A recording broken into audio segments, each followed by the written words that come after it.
The year was 2045. Earth was busy, noisy, and full of people as always.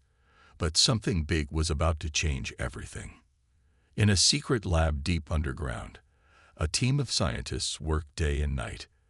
They were building something special, humanity's first real starship. They called it the Star Hopper. Dr. Sarah Chen, the lead scientist, looked at her team with tired but excited eyes. "Today's the day," she said. "We're going to make history." The Star Hopper wasn't very big. It looked like a shiny silver egg with small wings. But inside, it had a special engine. This engine could bend space itself, letting the ship jump huge distances in seconds. As the team got ready for the first test, they didn't know they were being watched. High above Earth, alien eyes were looking down. "Those humans are at it again," grumbled Zorax, the alien observer. He was green, had 3 eyes, and was always annoyed. "They're so noisy and messy. Why can't they just stay on their planet?" His partner, Blip, was more curious. Blip was blue, round, and loved watching humans. "But look how fast they learn," Blip said. "Just 100 years ago, they were riding horses. Now they're building starships." Back on Earth, the Star Hopper was ready. The plan was simple: jump to the moon, then come right back. Dr. Chen spoke into her radio. "Captain Rodriguez, are you ready?" Inside the Star Hopper, Captain Maria Rodriguez gave a thumbs up. "Ready as I'll ever be, Doc. Let's make history." The countdown began. 10, 9, 8. Up in space, Zorax yawned. "Another failed human experiment. Wake me when it's over." 7, 6, 5. Blip bounced excitedly. "I have a good feeling about this one." 4, 3, 2, 1. On Earth, everyone held their breath. Launch. The Star Hopper's engine roared to life. There was a flash of blue light. And then, it was gone. For a moment, everything was quiet. Then the lab burst into cheers. They had done it. The first successful space jump in human history. But something was wrong. The Star Hopper didn't reappear near the moon. It didn't reappear at all. Dr. Chen's face went pale. "Where is it? Where's the Star Hopper?"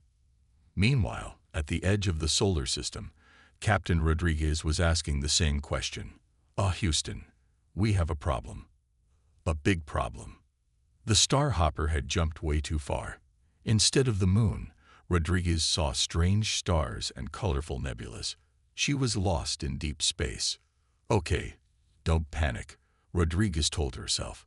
"Just turn around and go back." She pressed the return button. Nothing happened. She pressed it again and again. "Come on, you stupid machine." Suddenly, a big shadow fell over the Star Hopper. Rodriguez looked up and gasped. A massive ship, bigger than any city on Earth, was right above her. A voice boomed from the giant ship. It spoke in perfect English. "Unidentified vessel, you are trespassing in Galactic Council space. Prepare to be boarded." Rodriguez's mouth fell open. Aliens? Real aliens? Oh boy. Back on Earth, the mood had changed from joy to panic. The Star Hopper was missing, and they had no way to find it. Dr. Chen paced back and forth. "We have to find them. We have to bring them back." Just then, all the computers in the lab went crazy. Strange symbols flashed on the screens. A deep, otherworldly voice spoke.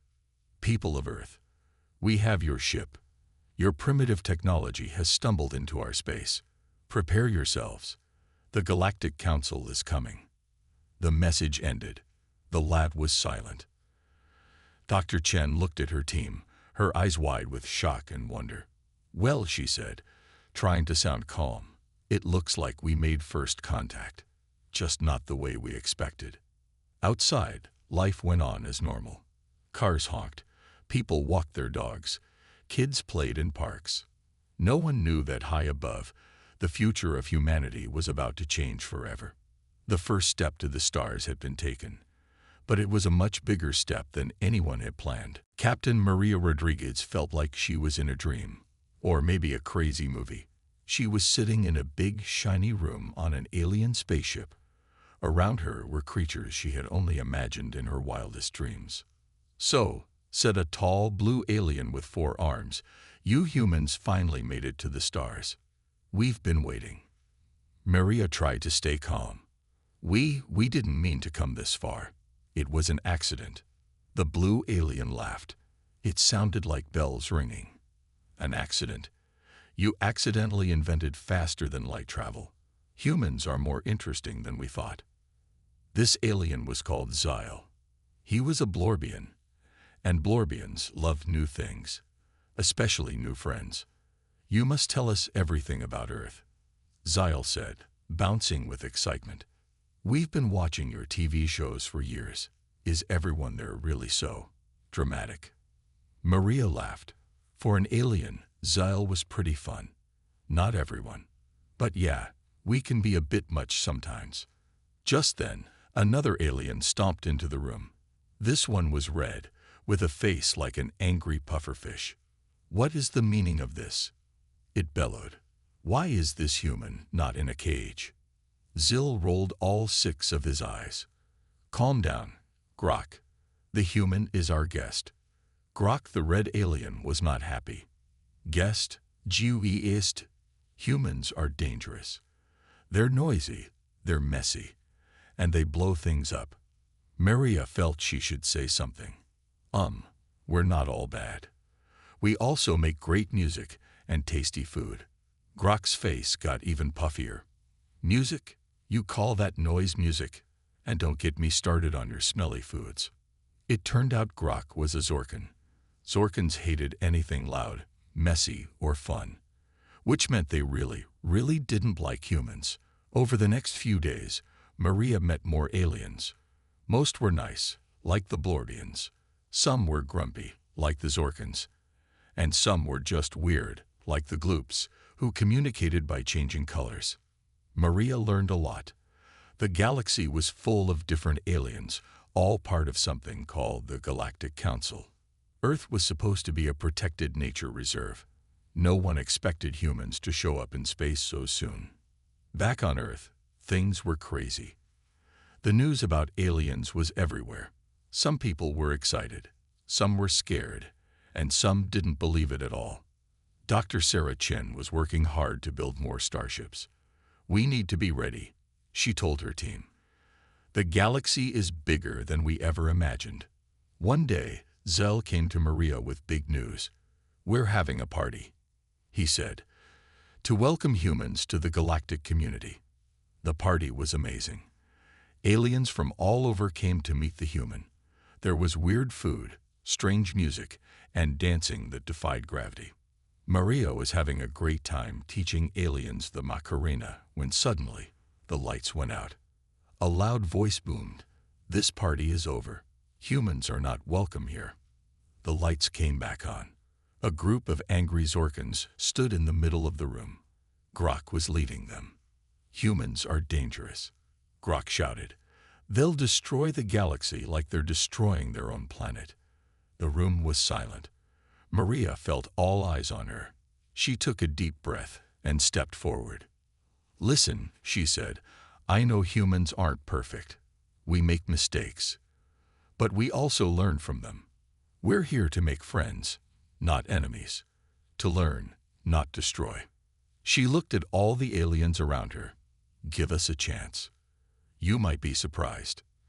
For a moment, no one moved. Then Xyle started clapping. Soon, most of the aliens joined in. The Zorkans looked confused. Grok's face was so puffy, now he looked like he might explode. "This isn't over, human," he said, before stomping out with his followers. The party started up again, now even more excited. Maria had made many new friends, but she had also made some enemies. As she looked out a window at the stars, Maria thought about Earth. "I hope we're ready," she said to herself. "The galaxy is amazing, but it's also dangerous. We'll need to be smart, brave, and kind to find our place out here." Little did she know, Back on Earth, humans were already preparing for their next big step into the stars. And the Galactic Council was about to face the biggest shakeup in its history. The adventure was just beginning. The Galactic Council's main hall was huge. It looked like a giant space stadium, filled with thousands of aliens from all over the galaxy. Today, they were all here for one reason: to talk about humans. In the center of the hall stood Captain Maria Rodriguez and Dr. Sarah Chen. They were Earth's representatives. Maria felt like a small fish in a very big, very strange pond. "There's so many of them," Sarah whispered, looking at all the aliens. Maria nodded. "And they all look angry." A loud boom echoed through the hall. At the front, a large alien that looked like a talking tree banged a glowing hammer. "Order. The emergency meeting of the Galactic Council is now in session," the tree alien said. "Today's topic: the human problem." Maria and Sarah looked at each other. Problem. They didn't like the sound of that. One by one, aliens stood up to speak. Most of them weren't happy. Azorkan, of course, went first. "Humans are dangerous," Grok shouted. "They make too much noise. They're messy. And worst of all, they invaded our space without permission." Many aliens nodded and grumbled in agreement. Next, a shiny robot-like alien spoke. "Humans advance too quickly. At this rate, they'll have better technology than us in no time. We can't allow that." More nods, more angry noises. Then, to Maria's relief, Zyle the Blorgian stood up. "Friends, why are we so afraid? Humans are exciting. They make great music, tell wonderful stories, and they're always inventing new things. I say we welcome them." A few aliens clapped, but most still looked unsure. The arguments went back and forth. Some aliens thought humans were too dangerous. Others found them interesting. A few even suggested turning Earth into a giant zoo. Finally, the tree alien spoke again. "We've heard enough. Humans, what do you have to say for yourselves?" Maria took a deep breath and stepped forward. She looked at all the aliens staring at her. It was scary, but she knew she had to be brave for Earth. "Members of the Galactic Council," she began, "I know we humans can seem scary. We're loud, we make mistakes, and yes, we arrived here by accident. But that's what makes us special. We're always trying, always learning, always reaching for the stars." She smiled at Zyle. "We want to be friends. We want to learn from you, trade with you, explore the galaxy with you. Give us a chance, and we'll show you amazing things." The hall was quiet. Some aliens looked thoughtful. Others still seemed angry. The tree alien nodded slowly. "We will consider your words," it said. "The council will now vote on what to do about humans." What happened next was the longest hour of Maria's life. Aliens argued, yelled, and sometimes even changed colors as they voted. Finally, the tree alien raised its hammer. "The council has decided," it announced. "Humans will be given 1 solar year to prove themselves worthy of joining the galactic community. If they fail, they will be confined to their home system forever." The hall erupted in noise. Maria and Sarah hugged each other, relieved but also worried. 1 year wasn't much time. As they left the hall, Grok the Zorkan stopped them. "This isn't over, humans," he growled. "We'll be watching you. One wrong move, and you're done." But Zil was there too. "Don't listen to him," the friendly Blordian said. "Many of us are excited to see what you'll do. Good luck." As Maria and Sarah boarded their ship to return to Earth, they knew they had a big job ahead. "We've got 1 year to impress the galaxy," Sarah said. "Any ideas?" Maria grinned. "Oh, I've got a few. But first, we need to tell everyone back home. Earth needs to get ready for the biggest challenge in human history." As their ship took off, neither of them noticed the small, sneaky-looking alien that had slipped aboard. The alien's eyes glowed red as it sent a secret message. Phase 1 complete. Humans suspect nothing. Proceeding with the plan. The next year was going to be very interesting indeed. For humans, for aliens, and for the mysterious forces working in the shadows. The countdown to Earth's galactic future had begun. 6 months had passed since the big Galactic Council meeting. Earth was buzzing with activity. Scientists worked day and night. Engineers built new machines. Even kids in schools were coming up with wild ideas to impress the aliens. Dr. Sarah Chen stood in front of a huge screen, talking to leaders from all over Earth. "We've made great progress," she said, "but we need something big. Something that will really wow the Galactic Council." Just then, Captain Maria Rodriguez burst into the room, grinning from ear to ear. "I think we've got it," she shouted. "The super cool space trick that'll blow their alien socks off, if they wear socks." Everyone leaned in close as Maria explained the plan. Meanwhile, in deep space, a massive alien fleet was gathering. Thousands of ships, all shapes and sizes, filled the starry sky. At the center was the biggest ship of all, carrying the leaders of the Galactic Council. Grok the Zorkin stood on the bridge, his puffy face even puffier with pride. "Today, we'll show those noisy humans who's boss," he said. "Our fleet will scare them back to their little planet for good." Zyle the Blorbium looked worried. "Isn't this a bit much? We're supposed to be testing humans, not attacking them." Grok just laughed. "We're not attacking. We're strongly persuading." Back on Earth, final preparations were underway. Dr. Chen looked at her team. "Is everyone ready?" They all nodded, excited but nervous. Maria took a deep breath. "Let's do this. Time to show the galaxy what humans can do." Suddenly, alarms blared across Earth. The alien fleet had entered the solar system. Thousands of ships appeared near Mars, moving towards Earth. On the Galactic Council's main ship, Grok was practically dancing with joy. "Look at them. The humans must be shaking in their space boots." But something was wrong. The aliens weren't getting any readings from Earth. No radio signals, no movement, nothing. "What's going on?" asked the tree alien leader. "Where are the humans?" As if answering the question, a small human ship appeared right in front of the alien fleet. Maria's face popped up on their screens. "Hi there," she said cheerfully. "Welcome to our solar system. We've got a cool trick to show you. Ready?" Before anyone could answer, the small ship disappeared with a flash of light. "Where did they go?" Grok yelled, pressing buttons frantically. Suddenly, human ships started appearing all around the alien fleet. They popped up near Mars, then Jupiter, then Saturn, moving faster than anything the aliens had ever seen. "How are they doing that?" Zyle asked, his eyes wide with wonder.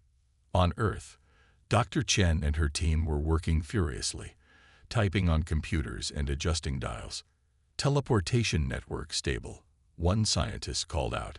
"All ships reporting in." Maria's voice came through the speakers. "It's working. You should see their faces. I think Grok might actually explode this time." In space, the alien fleet was in chaos. Human ships appeared and disappeared everywhere, zipping between planets in seconds.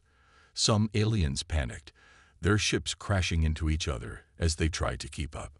"Stop this at once," Grok screamed, his face so puffy he could barely see. Maria appeared on their screens again. "Why stop? We're just getting started. Watch this." Suddenly, all the human ships vanished. The aliens looked around, confused. Where did they go? Then, a massive shadow fell over the alien fleet. They looked up to see an enormous human ship, bigger than anything they'd ever built, appear out of nowhere right above them. Inside this giant ship stood Maria, Dr. Chen, and the rest of the human team. Maria opened a channel to the whole alien fleet. "So, what do you think of our little trick?" she asked. "We call it the Quantum Jump Network. We can teleport anything, anywhere in the solar system, in the blink of an eye." The aliens were speechless. Even Grok couldn't find words. Zil broke the silence, laughing with delight. "It's amazing. Humans, you've done it. You've impressed the Galactic Council. The tree alien leader nodded slowly. Indeed, this is most unexpected and most impressive. Maria smiled. Thanks. And guess what? This is just the beginning.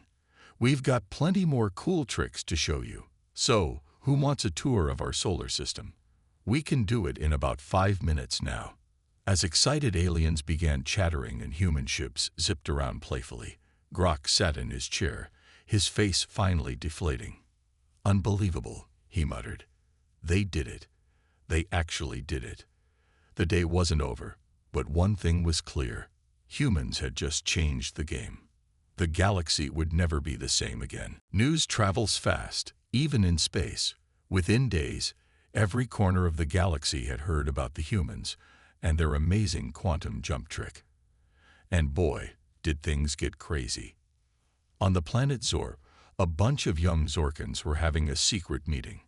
They wore t-shirts with human faces on them. Humans are so cool, one whispered. Did you see how they made those big ships appear and disappear? Sha, said another. Don't let the elders hear you. They still think humans are too noisy. But it wasn't just young aliens who were excited. On Blorb, the Blorian homeworld, they were throwing a huge party. Xyle, now a big hero for befriending humans first, was crowd surfing on a sea of blue tentacles.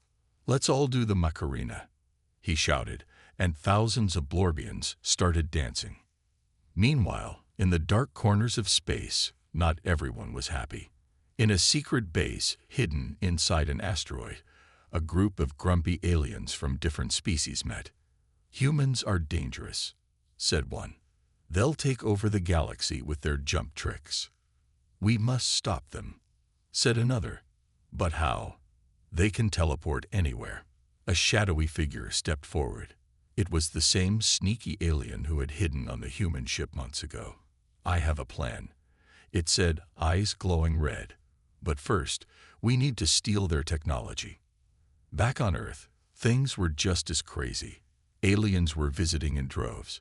Some came to learn, some to trade, and some just to take selfies with humans. In New York, a gloop was changing colors in Times Square, entertaining a crowd. In Tokyo, a team of robot-like aliens was learning to make sushi. And in a small town in Australia, a family was trying to explain cricket to a very confused alien with 6 eyes and no concept of sports. Captain Maria Rodriguez and Dr. Sarah Chen were busier than ever. They were in charge of Earth's new Galactic Relations Department. Another message from the Blorbians, Maria said, looking at her space phone. They want to know if we can DJ their next planet-wide party. Sarah laughed.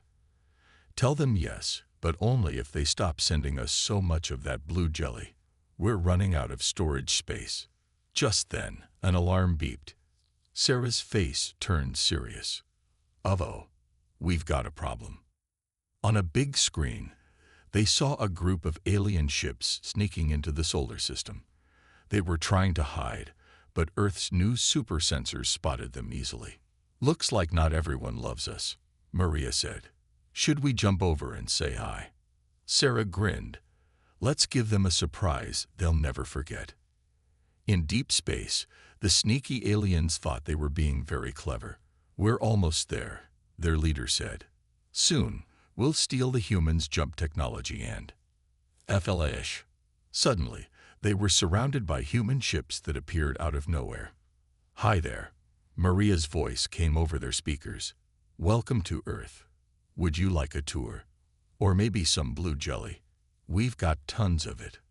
The sneaky aliens were so shocked, they didn't know what to do. Some tried to run, but their ships stalled. Others just sat there, mouths open in surprise. How did you find us? Their leader stammered. Oh, we got sensors all over the place now, Maria said casually. Plus, you guys really need to work on your sneaking. We could hear you coming from light years away. As the human ships escorted the would-be thieves away, Maria turned to her crew. You know what? I think it's time we threw our own galactic party. Let's invite everyone, even the grumpy ones. And that's exactly what they did. Earth hosted the biggest, craziest party the galaxy had ever seen. There was music from 1,000 worlds, food that defied gravity, and dance-offs between species with very different numbers of legs. Even some Zorkans showed up, wearing earplugs but still tapping their feet to the beat. As the party reached its peak, with the Northern Lights putting on a special show for their galactic guests, Maria looked around and smiled. "You know, Sarah," she said, "I think we're going to fit in just fine out here." Sarah nodded. "Yeah, but something tells me our adventures are just beginning." How right she was. Because at that very moment on a distant planet, something ancient and powerful was waking up. Something that would change the fate of humans, aliens, and the entire galaxy forever. But that's a story for another day. The big galactic party on Earth had ended, but its effects were just beginning. All across the galaxy, aliens were talking about humans. Some thought humans were the best thing since sliced bread, or whatever their species ate. Others weren't so sure. On the planet Zork, home of the grumpy Zorkans, things were getting heated. In the Grand Hall of Quietude, Grok was giving a speech. "Humans are a menace," he shouted, his face puffier than ever. "They're too loud, too messy, and now they can pop up anywhere they want. We must stop them." Many older Zorkans nodded and grumbled in agreement, but in the back, a group of younger Zorkans whispered excitedly. "Did you see that human music video?" one asked. "The one where they dance in zero gravity. It's so cool." Meanwhile, on the Blorbian homeworld, Zell was leading a very different kind of meeting. Aliens from all over the galaxy had come to join what they called the Human Fan Club. "Humans have shown us that the galaxy can be fun," Zyle said, his blue tentacles waving happily. "They've got amazing technology, great music, and have you tried their pizza thing? It's delicious." The crowd cheered. A small green alien raised its hand, or what looked like a hand. "But what about the stories of human wars? Aren't they dangerous?" Zeel nodded seriously. "Humans have made mistakes, yes, but they learned from them, and now they want to help make the galaxy a better place for everyone." Back on Earth, Captain Maria Rodriguez and Dr. Sarah Chen were in a big meeting with world leaders. The mood was tense. "We've got reports of alien ships gathering near Pluto," Maria said. "They're calling themselves the Anti-Human Alliance." Sarah added, "But we've also got messages from over 100 alien species wanting to be our friends. They're forming a group called the Galactic Cooperation League." One of the leaders spoke up. "So the galaxy is splitting into Team Human and Team Anti-Human. What do we do?" Maria stood up. "We do what humans do best. We talk to both sides. We try to make peace. And if that doesn't work, we get creative." Across the galaxy, planets were choosing sides. Some joined the Anti-Human Alliance, scared of Earth's new power. Others joined the Galactic Cooperation League, excited about working with humans. Some planets couldn't decide and ended up in some pretty funny situations. On the water world of Splish Splash, half the planet joined one side, and half joined the other. Now they had a giant line drawn right through their global ocean. In deep space, the sneaky aliens who had tried to steal Earth's technology were up to no good again. Their leader, now known as Agent X, was meeting with the Anti-Human Alliance. "We need to act fast," Agent X said, eyes glowing red. "I have a plan to take down the humans, but we need everyone's help." Back on Earth, Maria and Sarah were working on plans of their own. They had a secret weapon, the power of human kindness, and also their super cool jump technology, of course. "We need to show the scared aliens that we're not a threat," Sarah said. "What if we used our jump tech to help planets in trouble?" Maria grinned. "Great idea. We could call it Operation Helping Hand. Let's do it." Soon, human ships were zooming across the galaxy, helping wherever they could. They jumped medicine to planets with sick aliens. They helped stop volcanoes on worlds about to explode. They even rescued a group of baby gloops who had floated away from their home planet. Gloops are very light and sometimes just drift off into space if they're not careful. These good deeds didn't go unnoticed. More and more aliens started to see humans as friends, not enemies. But the anti-human alliance wasn't giving up. They were working on a secret plan, something big and dangerous. And deep in space, something even bigger and more dangerous was stirring, drawn by all the galactic excitement.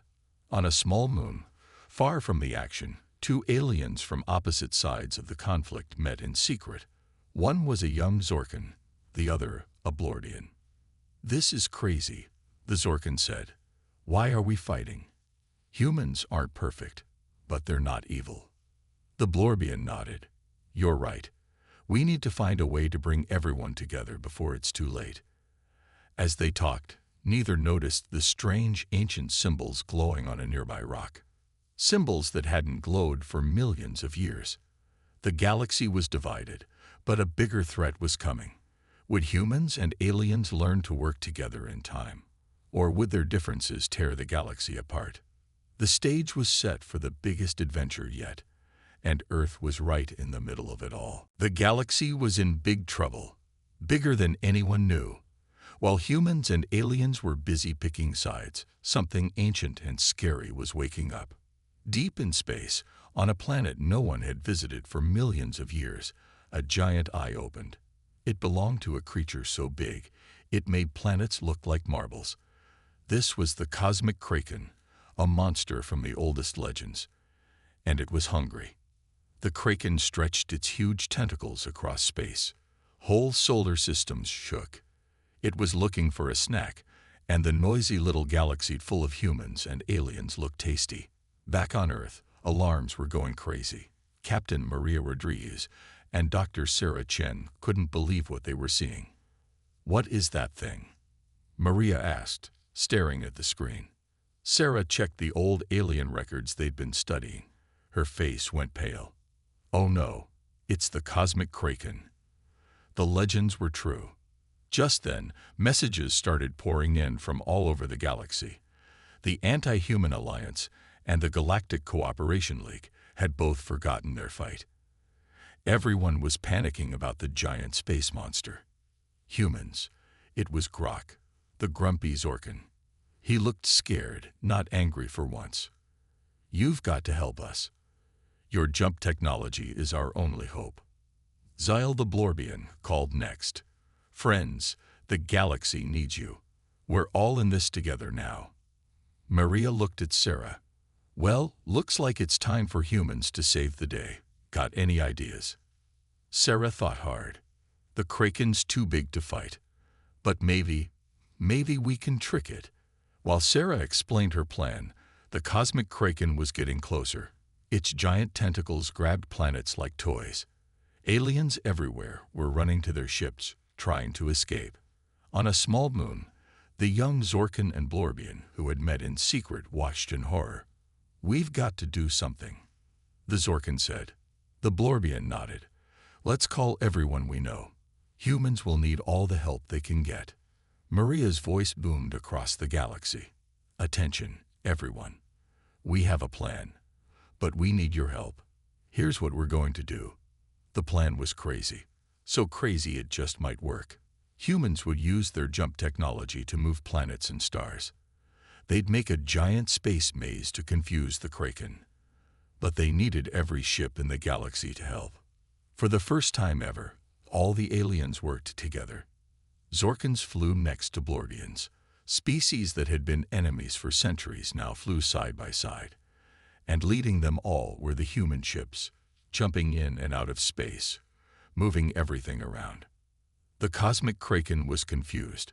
Every time it reached for a planet, the planet wasn't there anymore. It saw stars moving in ways stars shouldn't move. The creature's giant eye blinked in surprise. On Earth, Sarah was directing the biggest game of cosmic hide-and-seek ever played. "Move that star cluster to the left. Jump that planet over there. Keep the kraken guessing." It was working. The kraken was getting dizzy. It couldn't tell which way was up or down anymore. With a frustrated roar that shook galaxies, the monsters started to retreat. But they weren't safe yet. As the kraken turned, its huge tentacles swung wildly. One was heading straight for Earth. "Oh no," Maria shouted. "We can't jump the whole planet in time." Suddenly, thousands of alien ships appeared around Earth. The Zorkans, Blorbians, and every other species formed a giant shield with their ships. Together, they pushed against the kraken's tentacle, protecting Earth. The kraken, tired and very confused, finally gave up. It curled its tentacles and fell back into a deep sleep, drifting away into the darkness of space. The galaxy erupted in cheers. Humans and aliens celebrated together. Grok the Zorkan was so happy, he actually smiled, which looked very weird on his puffy face. Later, at the biggest party the universe had ever seen, Maria raised a glass. To new friends and a united galaxy. Zill bounced excitedly. And to humans, the craziest, bravest, most fun species in the universe. Even Grok had to agree. "You're still noisy," he grumbled, "but I guess that's not so bad. Especially when that noise is music." And to everyone's shock, he started to dance. As fireworks lit up the sky on every planet, the young Zorkan and Blorbian, who had become secret friends, looked at each other and smiled. The galaxy wasn't divided anymore. Thanks to humans, and a little help from a giant space monster, everyone had learned to work together. And so, the greatest adventure in galactic history came to an end. But for humans and their new alien friends, it was just the beginning. After all, the universe is a big place. Who knows what they'll find out there next? The end. Or is it?